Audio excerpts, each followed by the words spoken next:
That's what my project looks like at this point after I have slip stitched the two ends together.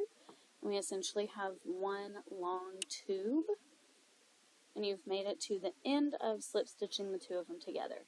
Here we're going to chain one, and we're going to pull through quite a bit of yarn so that we can use that yarn to sew up this end to make the top of the beanie. The best way to make sure you have enough is use that chain one and measure it to where it is the same width. And then I like to pull out a little bit more to where I have about 1.5.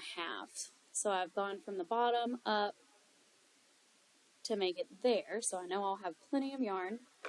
And then we're just going to snip it off at the bottom and pull it all the way through so that you now have that extra long tail. At this point, you're going to need your yarn needle, and my favorite way to get the yarn onto the yarn needle is to fold the yarn in half to make that little loop right there. And I hold my yarn or my needle horizontal and kind of wiggle that yarn to get it to go through. If it splits for you like it did there on me, just slide down and try a different spot, and then you can pull it on through.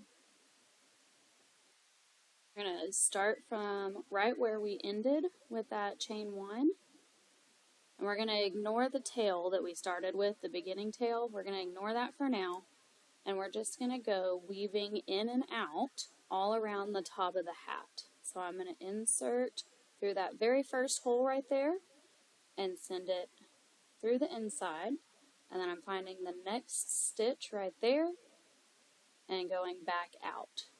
So my first one went from the front of the hat in,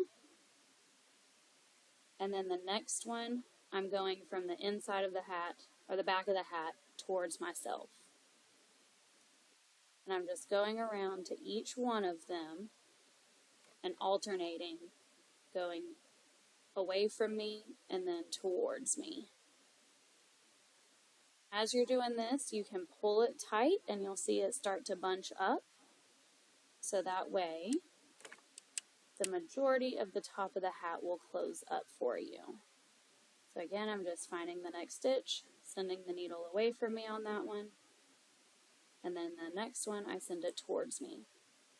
You're going to continue this all the way around, and I will meet you back once we have all of this around. And don't forget to keep pulling it tight as you're going so that you can make sure you have all of your stitches done.